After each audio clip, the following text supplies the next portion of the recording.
Hi, I'm Wes Allen with DM Tales, and over the summer my little's friends, as well as my little, became obsessed with Kpop Demon Hunters. I resisted the siren call of Golden for months until my wife, of all people, convinced me to watch the movie, and now I can't get it out of my head.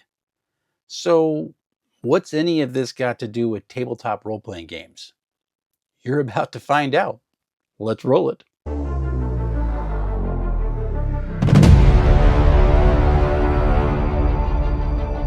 In a lot of ways, Kpop Demon Hunters is a modern fantasy RPG adventure. The party's introduced, the threat is identified, and there's a clear goal in mind. In this case, Huntrix is the #1 K-pop group in the world. Guima and the demons are an ancient threat to humanity, and the goal is to turn the Hanmoon golden. Simple, right? Not so fast. The way the movie unfolds shows us that the setup doesn't always have to be how the story goes. And the reason for this is character development. The Kpop Demon Hunters song, which everyone knows, and the Huntrix performers are now singing pretty much everywhere they're invited, is golden.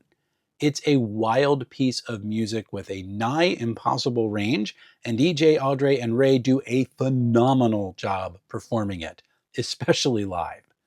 There's a reason why it's so popular.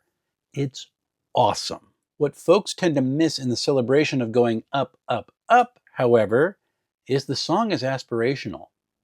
Huntrix isn't golden when they're performing it. They want to be golden. They hope to be golden, but they aren't there yet. And the aspirational nature of the song comes out during the bridge as EJ sings Rumi's thoughts. Waited so long to break these walls down, to wake up and feel like me. Put these patterns all in the past now and finally live like the girl they all see. No more hiding. I'll be shining like I'm born to be, because we are hunters, voices strong, and I know I believe. Rumi, along with her Huntrix partners, has an aspiration which triggers her journey. Now, can we bring that concept of aspiration into a campaign? Yep, but there's a caveat. See, a campaign's not a movie, or any other narrative media for that matter.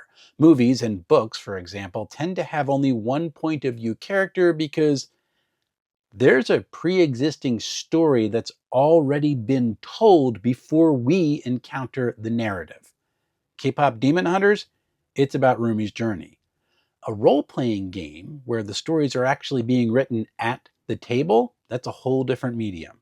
So don't make a whole campaign about one character's journey.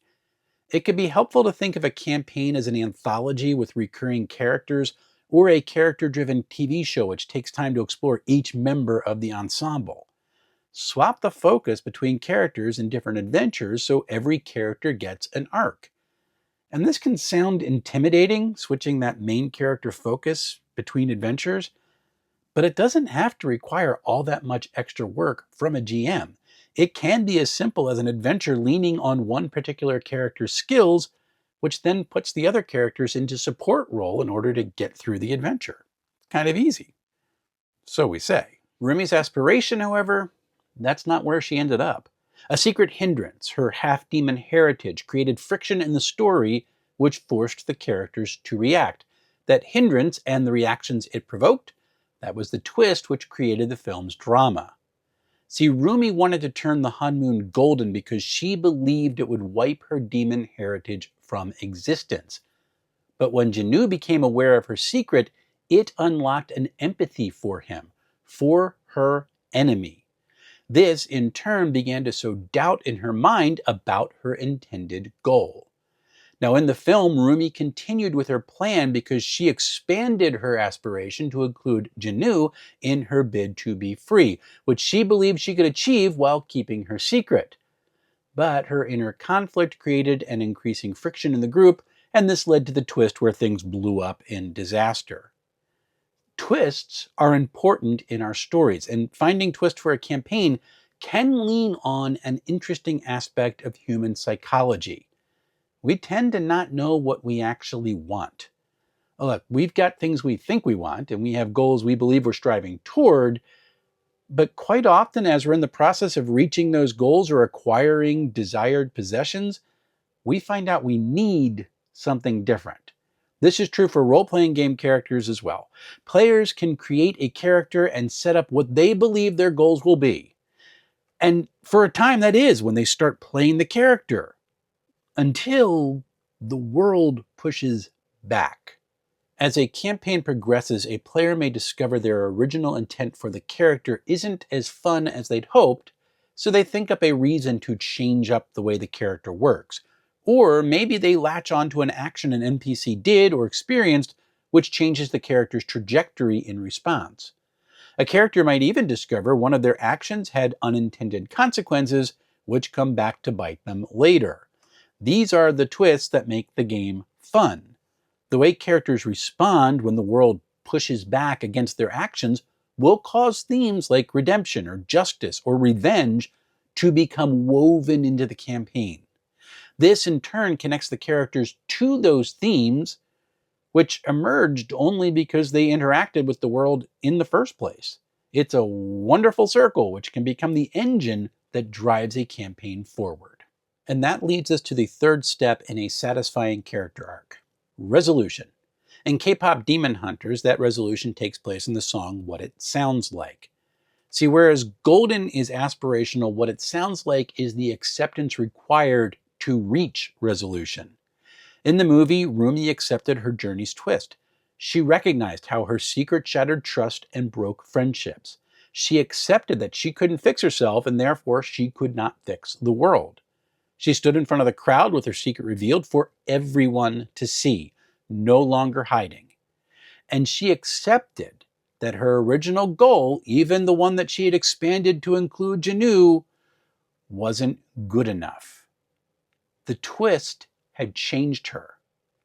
And that's when she responded to Guima's declaration, "And the honeymoon is gone?" with, "It is. So we can make a new one." I gotta tell you, I have watched that moment of the film over and over and over again. It does not lose its impact. What it sounds like is what resolution should look like. There was confession and realization which pointed the characters toward a different end than their original aim. One they hoped, didn't know, but hoped would be better. And while Kpop Demon Hunters is Rumi's journey, the film's resolution isn't for her alone, the way a role-playing game campaign isn't for one character alone. In the song, Rumi starts out, "I broke into a million pieces and I can't go back. But now I'm seeing all the beauty in the broken glass. The scars are part of me, darkness and harmony. My voice without the lies, this is what it sounds like." And then Zoe, hearing this, resonates with Rumi's confession. "Why did I cover up all the colors stuck inside my head?" And then Mira chimes in, accepting her own weakness. "I should have let the jagged edges meet the light instead." And finally, unified in their acceptance, they blended together in harmony. "Show me what's underneath. I'll find your harmony. The song we couldn't write, this is what it sounds like." The characters still had a goal. And it was related to the old goal of protecting humanity from predatory demons, but the twist they'd all experienced transformed their vision. See, at the start of the movie, when darkness meets the light meant the eradication of darkness, the way the sun chases away night. By the end of What It Sounds Like, that line's transformed. By the end of the movie, darkness actually meets the light, opening up the idea that a demon like Janu could allow the shame of what they'd hidden to be exposed, so they could be free. In the end, that's what binds Guima. When Rumi realized, as well as the other Huntrix members, that she didn't need to hide herself to be worthy of both the mantle she carried and the love she knew she needed. And this may be the most difficult step in guiding character arcs in campaigns. For a resolution to be satisfying, GMs, they got to refrain from pre-writing the resolution. And coming from other storytelling media, this feels counterintuitive. After all, the resolutions in scripted storytelling feel authentic because they wrap up the story that's being told. When we are playing a TTRPG, however, we are walking with the characters as the story is literally being created. And this includes being with the characters as they experience a resolution in real time. So how can a GM avoid pre-scripting a resolution that gets them to where they want the story to go? It's practice. It's good to remember that a campaign story is a collaboration between the GM and the players. GMs create situations, the players respond to those situations, and the GM then creates new situations based on that interaction. This is the twist engine I mentioned earlier. That sense of collaboration should carry into the resolution as much as any other part of the campaign. In fact, one of the coolest gifts that tabletop role-playing games afford players is the freedom to create their own understanding of how an arc should resolve, both to success and to failure. What makes an RPG resolution feel authentic isn't when the GM forces a resolution on a campaign they feel closes up all the loops of the story. Rather, resolutions feel authentic when players are encouraged to exercise their freedom or their agency, even as they are guided to temper their freedom to make space for other folks at the table. You may have gotten to this point wondering, Wes, when are you going to tell us how to do this? Give us the steps. I am not going to do that. And there's really two reasons. First, there are people out there who are far more qualified than me to give you a procedure to manage character arcs. For example, the Cipher System rulebook has got a nice short essay on the concept, and Daggerheart, that's got an entire section about managing character arcs in Chapter 4. That is worth checking out. Very, very good, actually. Second, I probably have a little bit of ODD and have a profound dislike of someone handing me a process and saying, here, do this. It doesn't even matter if the advice is really good, like that section in Chapter 4 of Daggerheart. I still get annoyed with it because I actually enjoy intuiting my own way to reach a goal, and because of that, I try not to inflict that on other folks.